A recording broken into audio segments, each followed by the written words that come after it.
Então, essa live de hoje, o que as mães querem saber sobre a educação sexual dos seus filhos? Antes da gente começar a falar das perguntas, eu queria dizer que essa é uma live onde eu vou trabalhar aqui com vocês qual é o sentido da educação sexual. E para isso, a gente primeiro precisa entender o que é a educação sexual. O que é educação sexual? Por que ela existe? Então, a educação sexual, ela é uma educação que a gente faz ligadas a questões da nossa sexualidade. E aí, quando eu falo sexualidade, eu não estou falando só de sexo. Fazer sexo é uma coisa, a sexualidade é outra coisa. Então, a sexualidade ela é mais abrangente. A sexualidade tem a ver com o nosso papel sexual. Ou seja, como eu me comporto como mulher, como ele se comporta como homem. Tem a ver com o meu bem-estar, com a minha condição de ser mulher.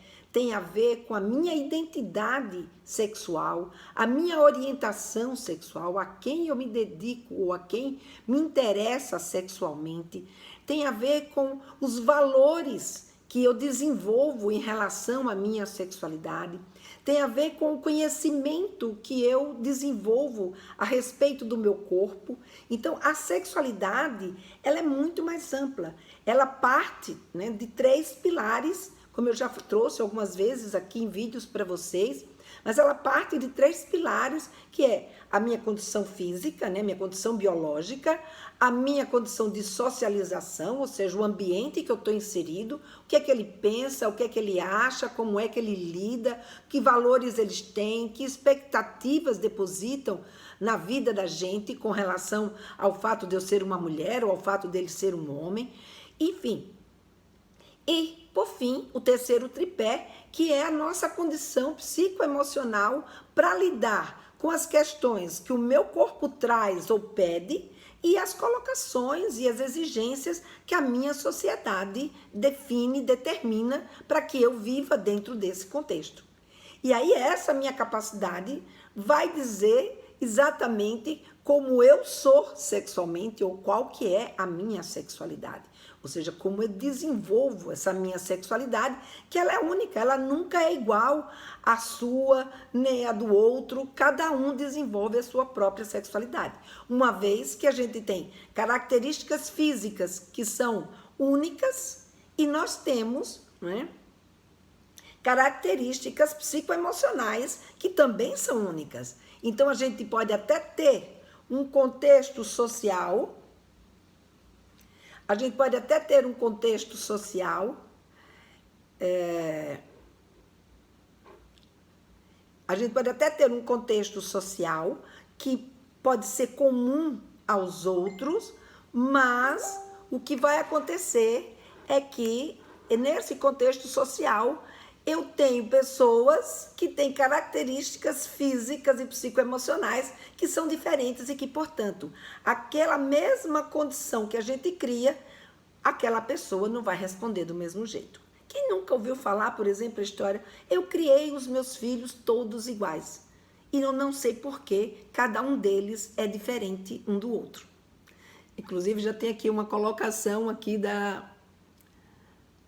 Não está dando para eu ler o nome, mas que ela acredita que ano que vem a filha dela fique mocinha, que está com 11 anos e que deve acordar o assunto de sexo com ela. Sem dúvida, a puberdade faz isso.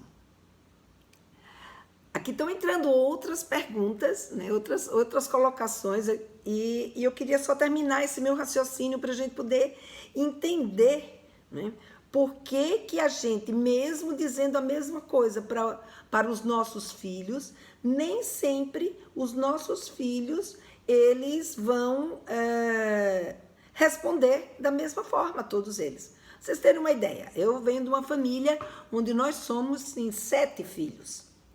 Desses 7 filhos, são 3 homens e 4 mulheres.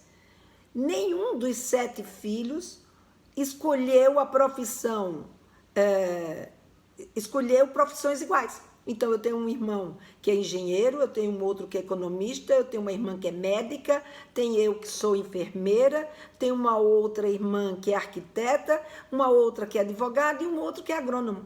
E todos foram criados dentro de um mesmo mundo, né? de mesmas oportunidades e mesmos valores. Porém, a forma como cada um de nós vai reagir a isso que nos é colocado fica diferente.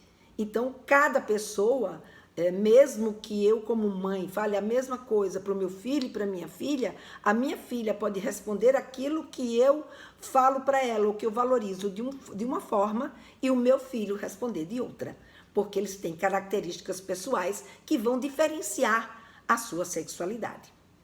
Muito bem.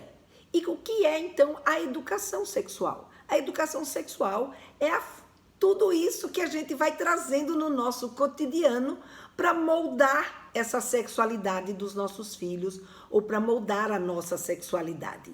Então, a educação sexual, ela é aquilo que a gente, referente à sexualidade, a gente passa no nosso dia a dia para os nossos filhos, seja de valores, seja de expectativas, seja de informação, enfim, tudo que a gente faz e fala, né? Principalmente faz, a gente está, de uma certa forma, provocando essa educação sexual. Então, essa educação sexual, ela acontece no nosso dia a dia.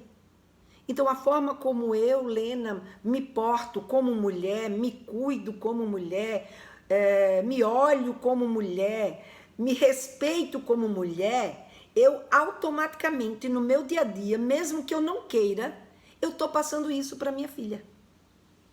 E ela vai aprendendo comigo. Ah, ela vai então ser igual a mim? Não, não necessariamente ela vai ser igual a mim. Ela vai olhar aquilo que eu estou fazendo, que eu estou falando.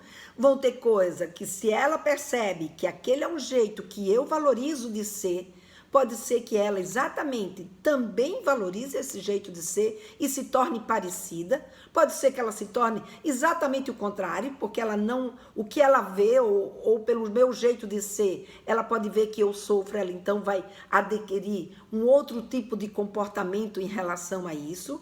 E assim, ela vai assimilando o meu modelo de mulher e ela vai introjetando. A mesma coisa. Ah, e o menino não colhe, não. O menino também vai colhendo nesse cotidiano. Ele vai aprendendo com a mãe o que é ser mulher.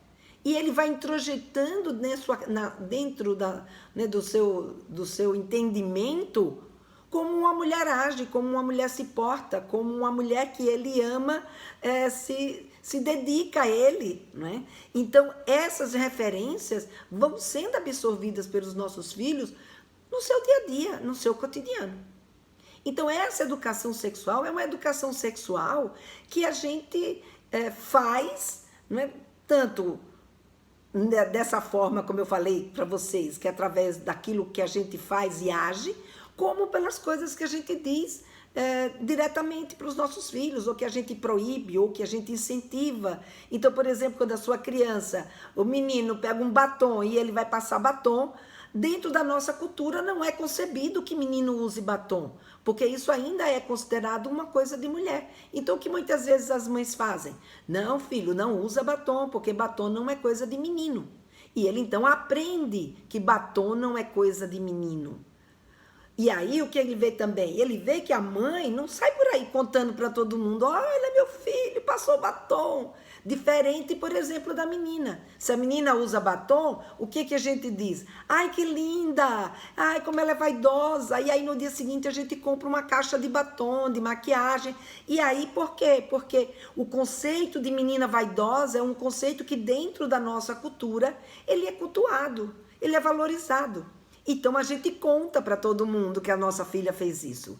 E é dessa forma, através daquilo que a gente estimula, daquilo que a gente reprime, daquilo que a gente proíbe, daquilo que a gente conta para todo mundo, que a gente valoriza, que a gente vai fazendo os nossos filhos adquirirem os nossos valores e entender as nossas expectativas e, principalmente, ver como é que a gente lida com essas questões e essas situações ligadas à sexualidade. Mas isso a gente faz no nosso dia a dia, né? Num cotidiano.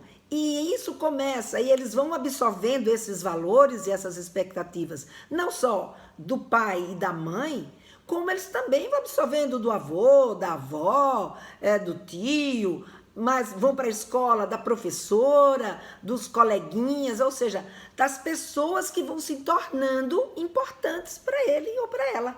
Eles vão adquirindo esse tipo de assimilação, né? Esse tipo de aprendizagem. Só que aí eles vão, e isso começa em casa, sem dúvida nenhuma. Em casa, com os pais, é onde eles têm uma referência mais importante, daí porque o nome da minha minissérie, né, Sexualidade se aprende em casa, porque é em casa que a gente dá esse suporte, porque nós como pais e como mães, a gente tem uma importância muito grande na vida deles. E aquilo que a gente diz ou que a gente faz é algo que de fato tem uma referência para eles.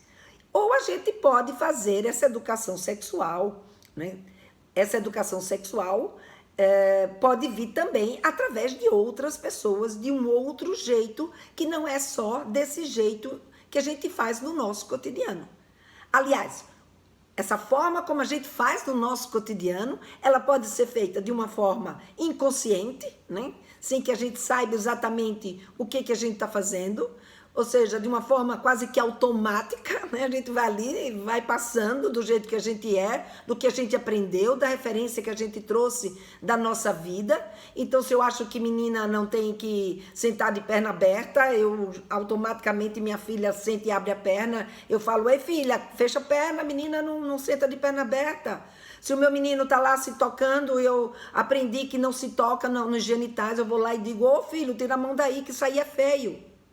E a gente vai fazendo, isso é educação sexual. É a mais adequada? Aí já são outros 500. E é sobre isso que a gente vai conversar agora. Deixa eu só ver aqui que tem uma colocação.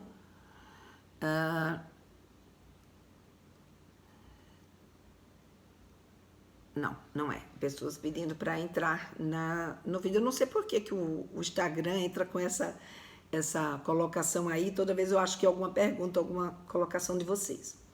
Então, essa educação é uma educação que a gente faz quase que de maneira inconsciente, né? Aquilo que a gente traz da nossa bagagem, a gente não questiona e a gente simplesmente vai levando aquilo adiante. Foi assim que eu aprendi, é assim que eu repasso para o meu filho, sem questionar, sem, de fato, né, tomar consciência de qual é o impacto que isso que eu estou fazendo, dessa educação que eu estou dando para o meu filho ou para minha filha, ela tem na vida deles.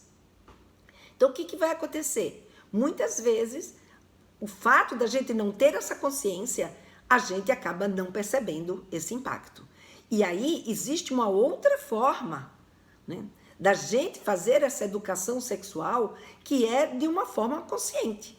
Então a gente pode escolher, eu posso escolher me continuar do jeito que eu tô, né, e vou fazendo, foi assim que eu aprendi, eu não me lesei, eu tô aqui, tô viva, tô feliz e eu continuo fazendo. Ou eu de fato percebo que hoje a gente vive num mundo onde a bagagem que eu trouxe ela não é suficiente para eu educar meu filho e a minha filha sexualmente. E aí eu aprendo mais sobre sexualidade e faço uma educação sexual que é uma educação sexual consciente. Ou seja, é uma educação sexual aonde eu sei o que é que eu estou educando o meu filho. Ou para que eu estou educando o meu filho. Eu sei qual é o impacto que aquilo que eu estou fazendo ou estou falando, eu sei qual é o impacto que eu pretendo alcançar na vida dele. E aí, por exemplo, para a gente fazer isso, a gente tem que ter um pouco mais de conhecimento sobre sexualidade e aprender um pouco mais sobre o que é, né?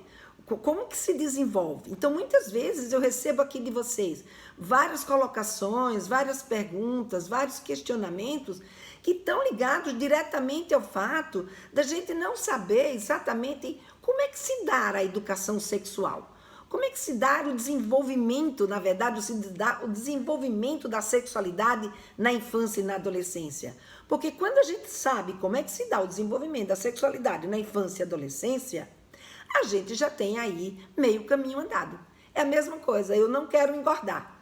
Que comidas eu tenho que comer para eu não engordar? Se eu sei quais são os nutrientes que existe, que pode me dar uma qualidade de alimentação, e eu sei como é que eles funcionam no meu organismo, e eu sei o que é que eu posso comer que vai me engordar, ou o que é que eu vou comer que não vai me engordar, eu tenho uma probabilidade de emagrecer muito maior do que alguém que não tem a menor ideia de como que os nutrientes ou de como que os alimentos funcionam no corpo da gente.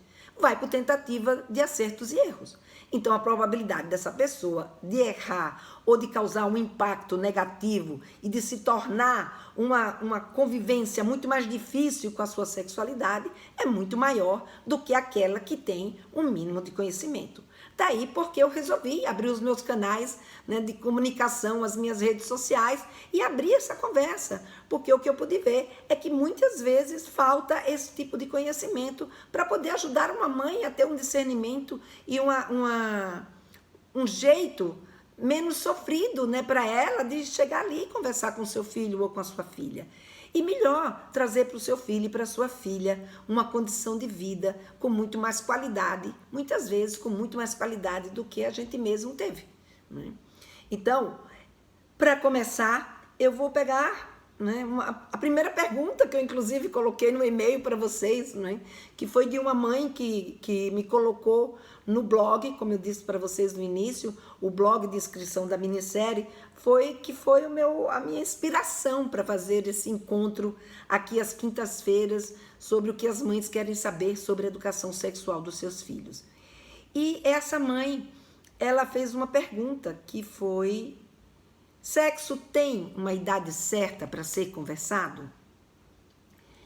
E como vocês podem perceber, né, diante de tantos vídeos que eu já coloquei aqui para vocês, eu sempre coloco que nunca existe uma idade certa para se falar de sexo. Mas antes disso, é bom a gente entender assim, o que a gente está chamando de sexo, né? Porque existe o sexo, como eu falei, e existe a sexualidade. Então, se a gente vai falar, se essa mãe está se referindo a explicar para o seu filho ou para a sua filha o que é uma relação sexual, que é o que é de fato o sexo, né? O sexo é o ato sexual. E a sexualidade é toda essa questão que eu trouxe para vocês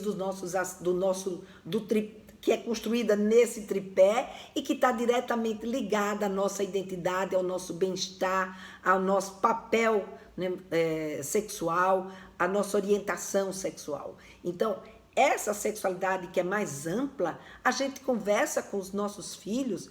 Na verdade, a gente está fazendo isso desde a hora que ele nasceu. Às vezes a gente já fez isso até antes dele nascer. Porque quando os nossos filhos nascem, a gente, por exemplo, quando escolhe o nome, quando eu escolhi o nome do meu filho de Guilherme ou o nome da minha filha de Paula, tem um sentimento embutido na escolha desse nome e uma expectativa que automaticamente me faz criar um ninho de valores e de desejos, né? E de uma imagem, de uma idealização dessa criança, que tudo que ele for fazendo na vida dele, eu, de uma certa forma, já vou trazendo para ele tudo aquilo que eu tenho em relação a ele na minha cabeça. Então, por exemplo, se eu ponho o nome da minha filha de Paula, eu ponho o nome dela de Paula, porque Paula significa uma mulher forte, significa Paula ter um nome curto, mas é um nome decidido.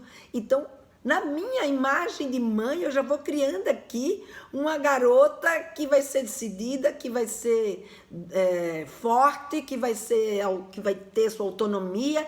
E a gente, então, vai trabalhando ao longo da vida da gente. Toda vez que ela faz alguma coisa que foge àquele papel de mulher que eu tenho idealizado, automaticamente eu vou, não é desmerecendo, mas eu vou desestimulando, vou trazendo e valorizando coisas que me importam de fato e falando com ela determinadas coisas que eu acho que são importantes que ela deva saber. E muitas vezes isso acontece muito antes da criança nascer. Então, quando a criança nasce, ela já nasce nesse ninho de expectativas, nesse ninho, não é, de valores, nesse ninho de desejos, de idealização que cada mãe, pai tem na sua cabeça e vai trabalhando na relação com o seu filho, com a sua filha, para que eles sejam de acordo com aquilo que você está idealizado, que está idealizado em você. Então, falar de sexo O sexo propriamente dito, aí são outros 500.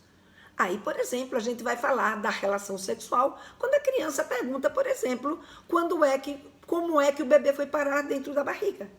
Claro, eu falo com essa criança sobre sexo, dizendo para ela que mamãe e papai tem uma hora que eles fazem um carinho, e esse carinho é tão forte e tão gostoso, e eles se amam tanto que nessa hora sai uma sementinha do papai, e o papai coloca dentro da mamãe e tá tudo certo. Ah, preciso falar que o papai colocou o pênis dentro da mamãe? Não necessariamente, depende da idade da criança. E para a gente poder ter uma ideia sobre do que ela está sendo capaz, né, de atender, a gente já pergunta o que é que ela sabe a respeito. Isso já nos ajuda com essa resposta. Então a gente vai falar sobre sexo gradativamente. Eu não preciso entrar em detalhes. Quando ela tem 4, 5, 6 anos, se ela quer um pouco mais de detalhe, e como é mesmo que entra essa sementinha? A gente já pode aprofundar um pouco mais essa fala sobre sexo. Pode dizer, papai tem um pênis, como você sabe, o menino tem pênis, a menina tem vulva, e a menina tem vulva, cocota, xoxota, ou seja, o nome que vocês usarem em casa, porque existe uma importância para isso, é para quando a gente ficar adulto, ter filhos. E para poder ter filhos, precisa fazer sexo. E o sexo é quando o papai e a mamãe trocam carinhos com os seus genitais, ou seja, a mamãe com a sua vulva e o papai com o seu pênis, um encosta no outro, e aí nisso o papai coloca a semente. Mas vai que mais adiante, mas coloca como? Como é que sai? E assim, gradativamente, você vai ampliando o conteúdo da sua explicação sobre a relação sexual. Mas até aí a gente está falando o que é, definindo, né? O que é, para entender que existe. Agora, quando chega na adolescência, aí sim, na adolescência, a gente precisa esmiuçar com os nossos filhos, com a nossa filha, o que é sexo? O que é a resposta sexual? O que é uma relação sexual? O que faz uma mulher e um homem feliz sexualmente? Aí sim, nesse momento, a gente fala sobre sexo propriamente dito, não só as suas sensações, mas também o seu impacto. Tanto o seu impacto em termos de prazer, como o seu impacto em termos da reprodução, como o seu impacto nas doenças sexualmente transmissíveis, como o seu impacto em possíveis situações de violências sexuais. E aí sim, a gente abre para uma conversa aberta, onde a gente possa, de fato, preparar a nossa filha ou o nosso filho para ter uma vida sexual saudável, para ter uma vida sexual responsável e, principalmente, uma coisa que a gente nunca fala, né? Ter uma vida sexual feliz, uma vida sexual de qualidade, né? Uma vida sexual que vale a pena ser vivida. Então, é aí na adolescência que a gente, então, abre de fato o jogo. Não adianta eu falar tudo sobre sexo com a minha filha de 4, 5 anos de idade, que vai entrar por aqui e sair por aqui. Ela não vai assimilar nada do que eu disse. Só vou me desgastar, sofrer, porque aquilo me faz mal. Eu não sei como falar sobre isso com a criança de 4 anos, 5 anos, 6 anos, 10 anos. Não, calma. Vamos perguntando, vamos ouvindo eles. Então, essa é a minha resposta para essa mãe que me perguntou: sexo tem uma idade certa para ser conversado?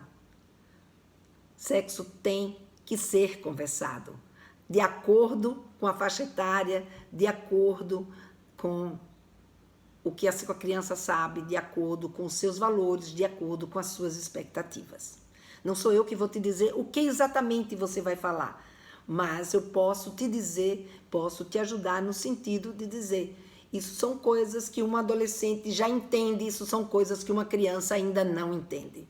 Então, essa é a mensagem que eu quero deixar aqui dessa primeira pergunta, que foi: sexo tem uma idade certa para ser conversado? A segunda pergunta é de uma mãe que diz: meu filho tem 4 anos e descobriu o pintinho dele e começou a mostrar para a sala toda. E em casa, ele olha o tempo todo para o pinto e ela tenta conversar com ele, até conversa, mas descobriu que ela não está preparada para conversar com o filho sobre essa situação. Então, a gente está aqui falando de uma criança de 4 anos. Todo um comportamento sexual, para a gente saber como a gente vai lidar e o que a gente vai fazer, a gente precisa entender qual é a intenção da criança naquele comportamento que ela está tendo. Então, por exemplo, se a criança lhe faz uma pergunta, de onde vêm os bebês? Antes de você responder, precisa entender da onde ela tirou aquela pergunta. Qual é a intenção dela na hora que ela pergunta isso para você? Como também é muito importante que eu entenda qual é a intenção do meu filho ou da minha filha quando fica tocando os genitais numa idade dessa. Ora, se eu sei que a criança nessa faixa etária, com 4, 5 anos de idade, 6 anos de idade, ela está descobrindo os seus genitais, então eu sei que essa criança, nesse momento, ela está numa fase de curiosidade dessas sensações. Tocar no genital e sentir aquela cosquinha gostosa, opa!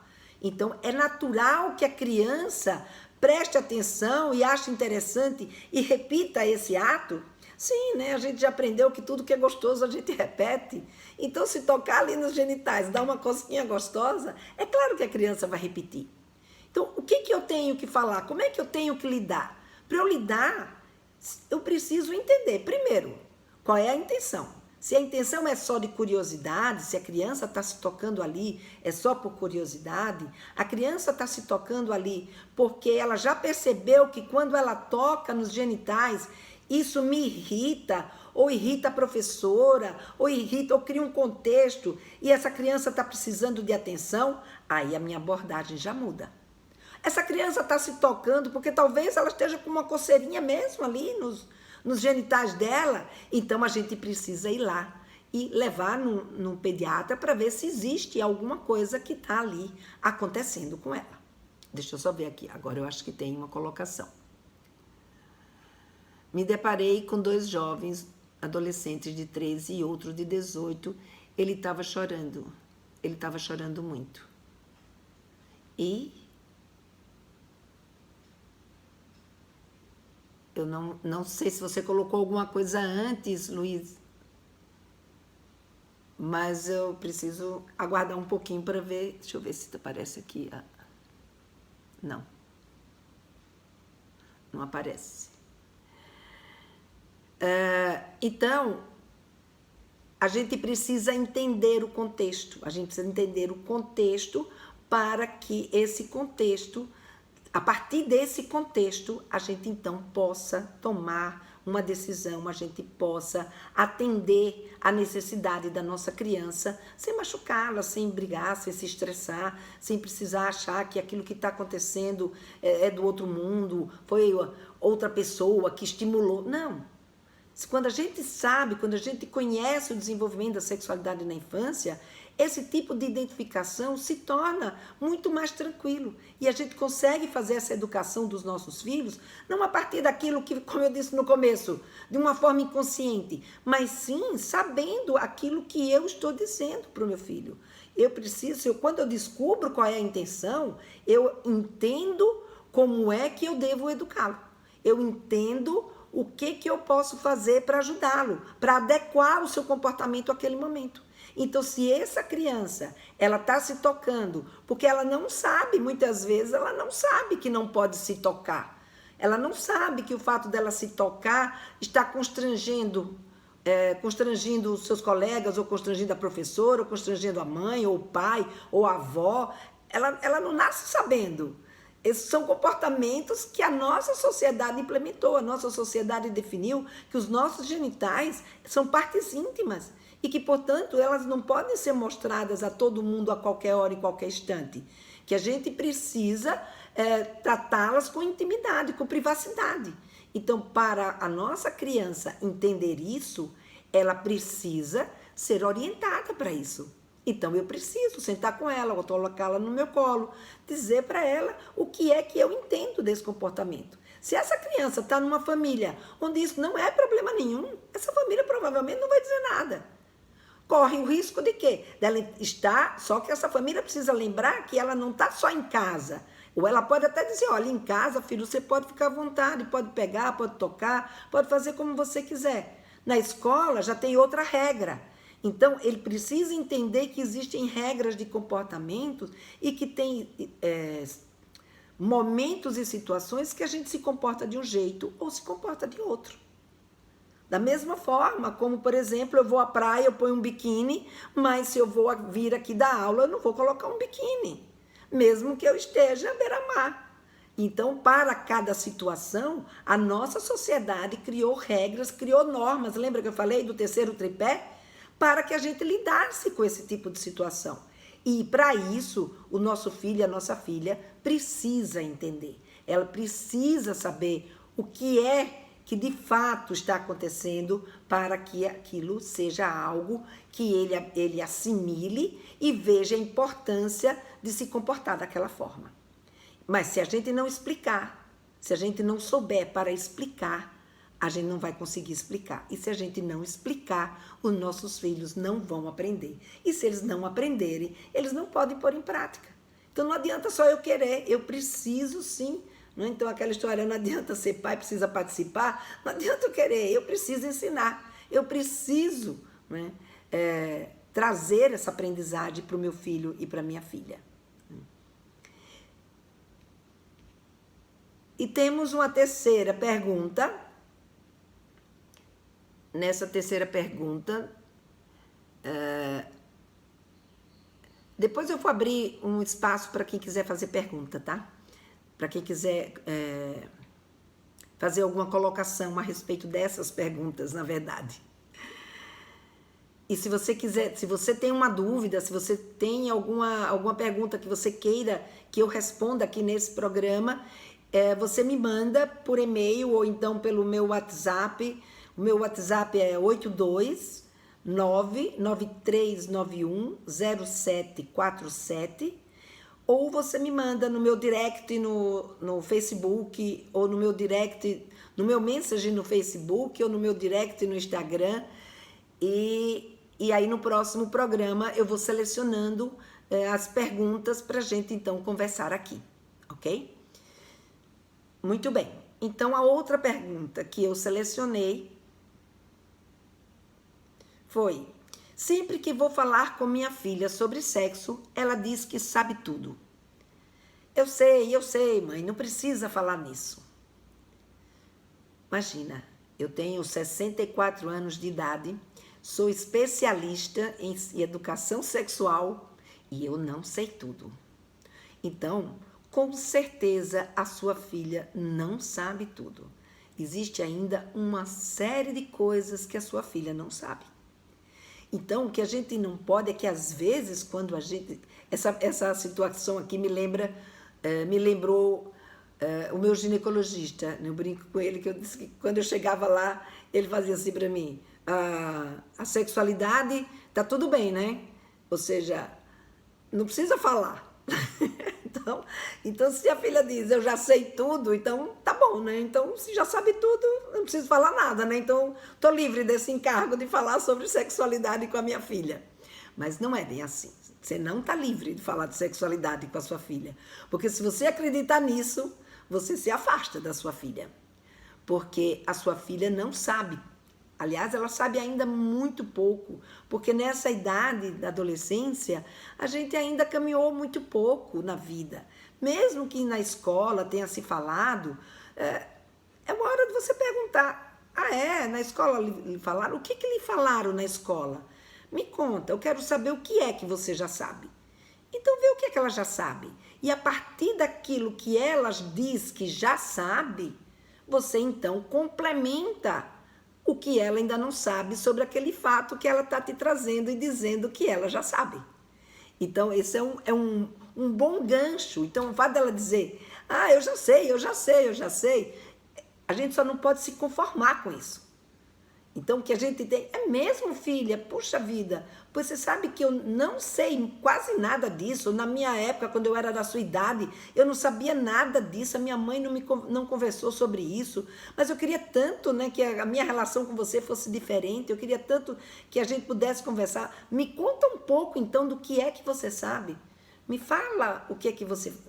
Agora, se você se abrir antes com elas, ou seja, se você se colocar... Se você chegar para sua filha e abrir o seu coração, não tiver medo de se expor para ela, porque qual é o medo quando ela diz já sei? Ela não sabe o que é que você vai fazer com a informação dela. Ela não sabe o que você vai ser capaz né, de suportar diante daquilo que ela lhe disser que sabe. Porque provavelmente existe um contexto, né? Como eu falei, a gente sempre precisa entender o contexto. Qual é o contexto dessa educação sexual que você sempre deu à sua filha até esse momento?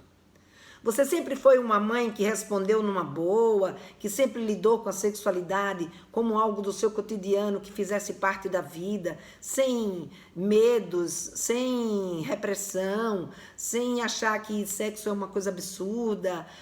Ou seja, você sempre teve facilidade para conversar com ela sobre sexualidade? Então, alguma coisa pode estar de fato acontecendo aí que talvez nessa idade, uma idade que eles busquem mais a sua privacidade ou querer um certo distanciamento, né, para poder se entender melhor fora do conceito do pai, do conceito da mãe, dos valores do pai, dos valores da mãe. Pode até ser que isso aconteça nesse momento da adolescência.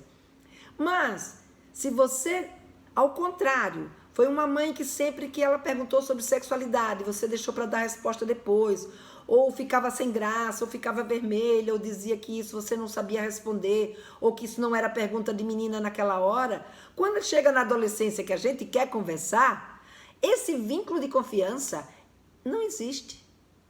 Então a menina tem medo, o menino tem medo, ele não sabe. Bom, e se eu contar para minha mãe o que eu sei, o que ela vai fazer com essa informação? Vai me pôr de castigo? Vai me proibir de andar com os meus amigos? Vai achar que eu estou muito avançadinho para a minha idade?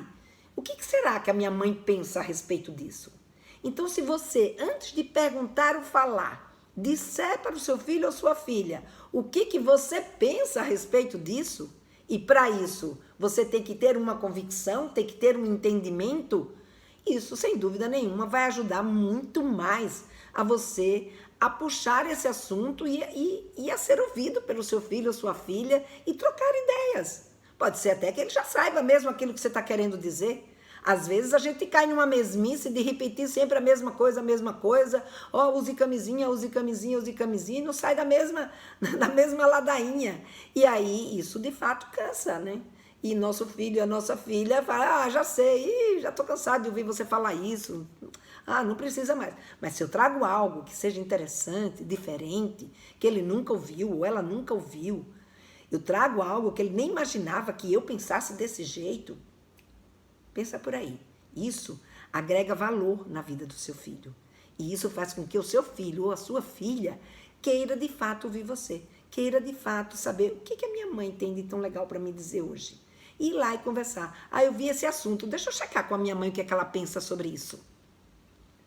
Gente, você nem imagina a diferença que faz quando nossos filhos sabem o que a gente pensa a respeito daqueles fatos.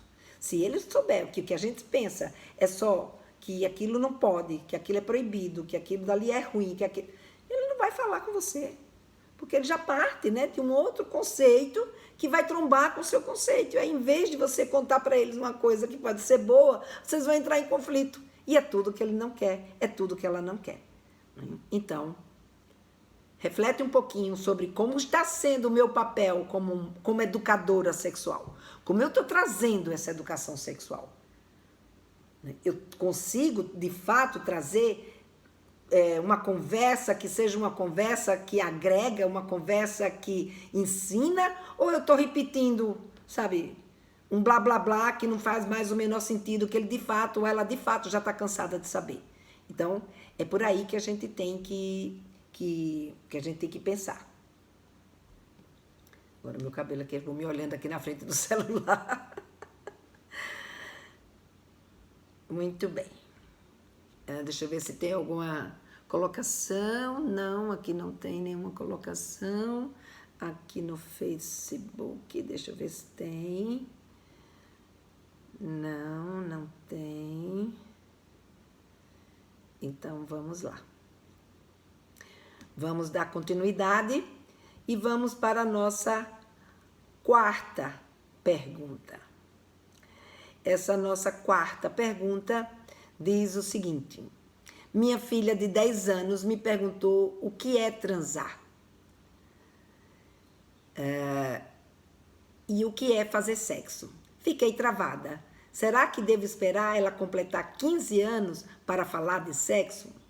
Como eu falei no início da nossa conversa, não é aos 15, aos 15 sim, para você falar de sexo, não sei se exatamente aos 15, né? Mas na adolescência sim, para você falar de sexo, mas, como eu já expliquei na outra pergunta, explicar o que é sexo, o que é transar, é possível sim aos 10 anos, porque aos 10 anos eles já sabem, né? A sua filha já sabe o que é transar provavelmente. Ela só está querendo checar com você o que é que você pensa que é transar. Provavelmente ela já ouviu dos colegas, ela já ouviu, talvez até na própria internet, o que é transar, o que é fazer sexo. E quando ela chega a fazer essa pergunta, pergunta para ela. Faz uma experiência, pergunta para ela. Por que ela está querendo saber sobre isso? Pergunta para ela o que ela já sabe sobre isso. Agora, cuidado quando você for perguntar por que você está querendo saber sobre isso. Porque dependendo da entonação que você der, ela pode achar que você está já brigando com ela, entendeu? Então, vai com calma. Nossa, filha, pergunta interessante. Por que você está querendo saber? Ou o que você já sabe? Começa assim, o que você já sabe sobre isso? E ouve. Porque nessa idade, ela já sabe muita coisa. Aos 10 anos, a criança, ela já circulariza, né, como diz no psicodrama. Ela já convive em grupo, ela já tem vários amigos, ela já troca ideias, ela já adquire bastante informação, porque ela já sabe ler, já sabe, tem conhecimento suficiente para entender, ouvir piadas, conta piadas, né? Então, presta atenção. Ela já não é mais tão ingênua assim quanto você imagina. Por isso, pergunta o que é que ela já sabe e aí você complementa. Ah, não sei como complementar? Então, precisa buscar informação para poder se preparar, para poder lidar com esse tipo de situação. Isso é o que a gente pode fazer, né, para poder lidar com essas perguntas que a gente não foi educada nem acostumada a falar sobre esse assunto, não é verdade? E, por fim, nós vamos a nossa última pergunta, que é uma pergunta bastante interessante e que eu vou dar aqui uma pincelada, na verdade, né? Porque essa pergunta ela merecia uma live só para ela, né? Que é de uma mãe que ela perguntou se esta geração ela está mais livre ou mais promíscua. Como lidar com a decisão da filha adolescente da escolha de fazer sexo sem um relacionamento estável? Como lidar com esta banalidade? Então, veja, a forma como essa mãe colocou, ou seja, existe uma comunicação que se chama a comunicação não violenta, né? A comunicação não violenta, ela preza pelo fato da gente não julgar. Toda essa colocação, ela vem em forma de um julgamento. Então, eu já parto de uma dualidade. Então, essa é porque ela é livre ou porque ela é promíscua, né? Então, essa geração, ela de fato, ela vive um momento de maior liberdade sexual. Não tem nem dúvida, né? A gente não precisa nem ir muito longe, é só olhar para a minha adolescência. A minha adolescência, que está há 50 anos atrás, não está tão distante. Se você olhar para a sua adolescência, né, que está aí há 30 anos atrás, há 35 anos atrás, há 40 anos atrás, não sei a sua idade, você vai ver que já tem uma diferença muito grande de como a sociedade encara o comportamento sexual na adolescência. E veja, essa geração, ela não é livre porque ela determinou, gente, eu sou livre, tá? Não. Nenhum adolescente consegue ser livre simplesmente porque ele quer ser livre. Ele tem hoje mais liberdade para viver a sua sexualidade na adolescência, porque conhecimentos sobre sexualidades foram descobertos, porque o comportamento sexual, que tinha muitos entraves, que tinha muitos preconceitos, que tinham muitos tabus, foram sendo desvendados esses tabus. Eles podem, porque hoje a menina casa virgem já não é mais um valor tão rigoroso da nossa sociedade. ele pode viver a sua vida sexual hoje com mais liberdade, porque movimentos sociais se manifestaram e a gente conseguiu desenvolver e adquirir uma vida sexual com muito mais liberdade, não só na adolescência, como também na nossa vida adulta.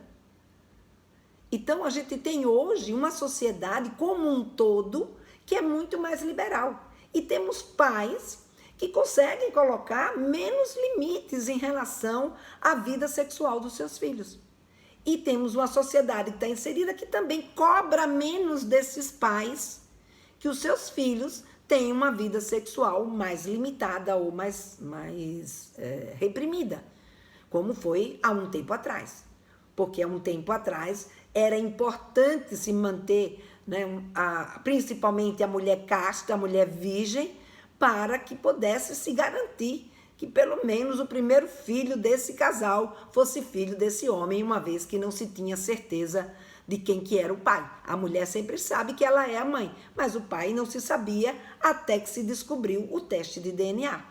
Então, a partir desse novo conhecimento da ciência, isso dá uma liberdade maior, isso se quebra uma série de rigores que existiam na nossa sociedade, que o interesse era puramente social e econômico, que era exatamente de garantir que aquele filho que fosse nascer fosse filho daquele homem com quem aquela mulher tivesse casado.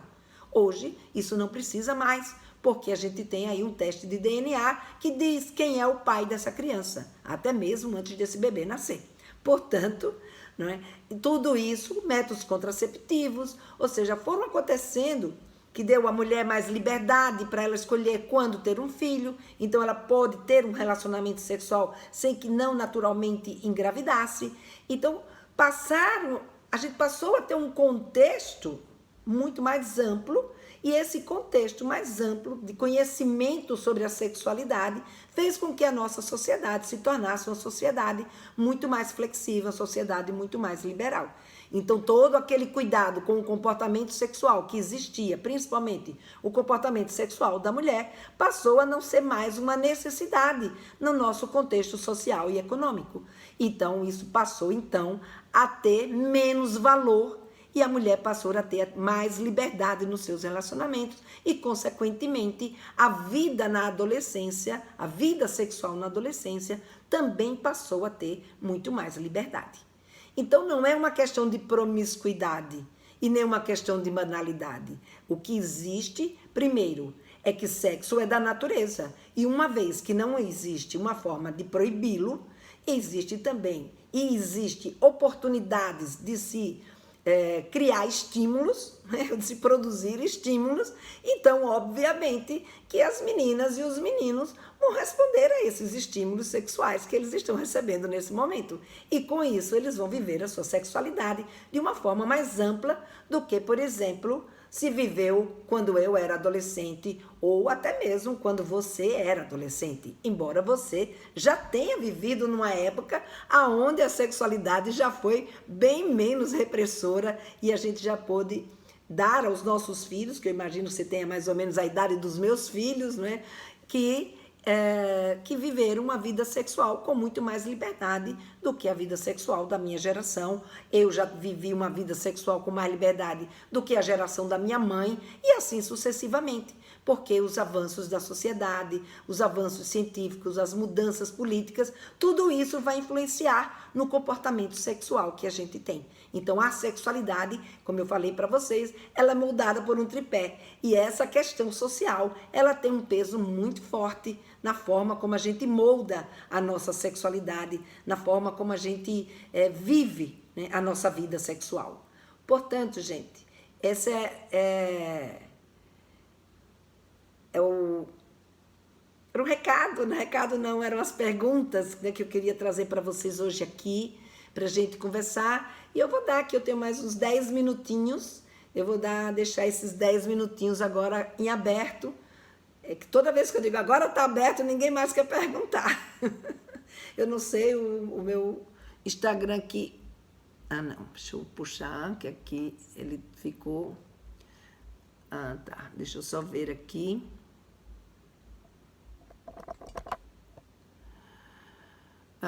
Deixa eu ver a continuidade daquela pergunta lá da Luz. ela ao lado sente e comecei a conversar. Perguntei se estava precisando de algo e se podia ajudar. E ela disse que a vida não estava nada bem. E que 13 anos, não entendia.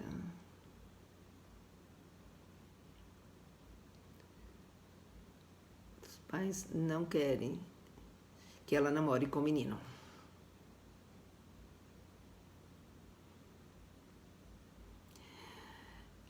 Ai, peraí que agora piorou aqui a situação. Ai, meu Deus. Eu com as minhas...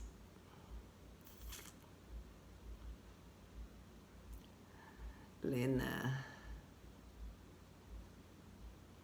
Bom,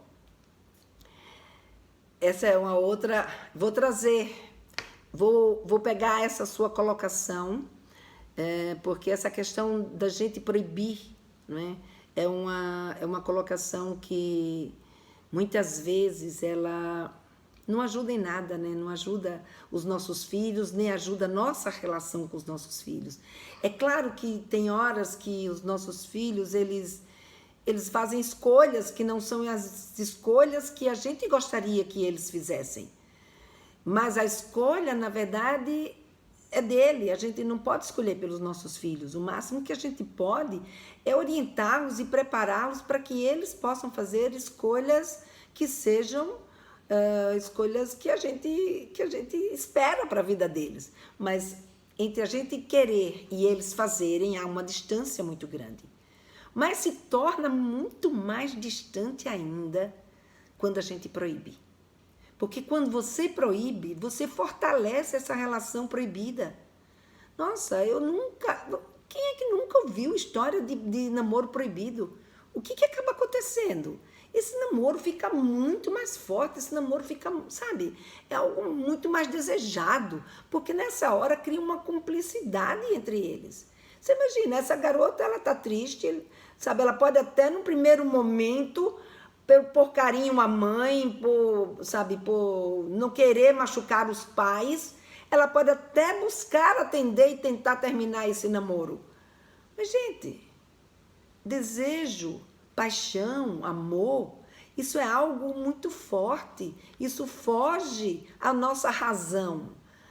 Então, o que a gente precisa é estar junto dos nossos filhos, não é proibir, traz para perto, traz para dentro da sua casa, faz essa pessoa conviver com vocês, faz a pessoa entender o que é que você valoriza, o que é que não valoriza, faz vocês colocarem fazerem as suas colocações junto com eles, observar, às vezes você tem um preconceito, simplesmente você não quer porque o garoto tem um nível social diferente, ou porque, enfim, sei lá eu que motivo, mas traz para perto, porque proibir é que não vai, põe limites, faz negociação, mas não proíbe, porque proibir junta, proibir faz deles cúmplice, e eles dois juntos ficam muito mais fortes. E você vai sair perdendo na história. E a sua relação vai ser um caos. E vai criar sofrimento. Um sofrimento desnecessário. Porque em vez de a gente orientar, de a gente aconselhar e da gente estar junto, o que a gente acaba fazendo? A gente acaba se afastando deles. E aí sim, eles vão ouvir a opinião de quem? De outros. Quem são esses outros? Outros da idade deles. Quer dizer, sua mãe não entende nada, sua mãe é velha, né? Sua mãe está noutra, entendeu? E não é por aí. A gente precisa estar junto, a gente puxa para fazer coisas junto, porque quando a gente está junto, que a gente pode orientar, é quando a gente está junto que a gente pode mostrar o nosso valor, as nossas expectativas, que a gente pode mostrar o que a gente sabe, a gente pode acolher, a gente pode ser empático com os nossos filhos e com isso sim a gente poder fazer uma educação que seja uma educação de fato, uma educação responsável, né?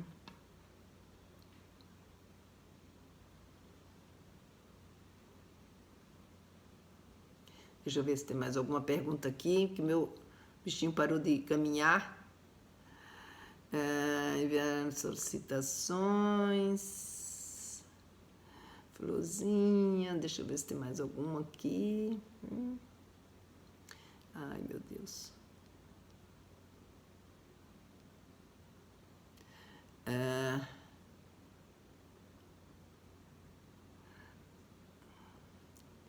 Já estou chegando nessa fase das perguntas e já estou preparando. Valeu as dicas. Minha filha tem 13 anos, tem um mordicão e estressado e acorda cansada, carente por causa de amigos. Me ajuda. Gisele, vamos trazer isso num outro momento, tá bom? Hoje eu vou ficando por aqui, né? Daqui a pouco o Instagram ele me bloqueia, porque ele só deixa ficar 1 hora. E essa daí eu vou anotar as suas perguntas e a gente vai trazer num outro momento. Aqui tem uma outra colocação. Ai, meu Deus, vontade de responder a todas. Teu filho de 13 anos, ele tem curiosidade sobre sexo e disse que não...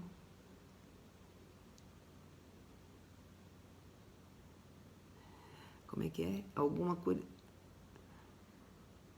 E ele disse que não, que eu espero. Para esperar que ele vai procurar para falar. Vamos trazer essa questão na próxima. No próximo encontro da gente, deixa eu ver aqui, tem filhos gêmeos, daqui a pouco já estão com 9 anos, e é melhor conversar com os dois ao mesmo tempo, um de cada vez. Olha, eu acho que depende do assunto. Se for uma coisa que é uma demanda sua, você que quer conversar sobre eles, põe os dois juntos para conversar sobre aquilo que você quer conversar com eles. Faz uma conversa tranquila com os dois juntos. Agora, se é alguma coisa pessoal, né, ou seja, uma curiosidade dele, ou algo que ele está demandando, ou é uma situação própria daquele filho, não dos dois, então aí você conversa individualmente. Então, vou encerrando por hoje. E a gente volta na próxima quinta-feira com o programa O que as mães querem saber sobre educação sexual dos seus filhos. Até lá!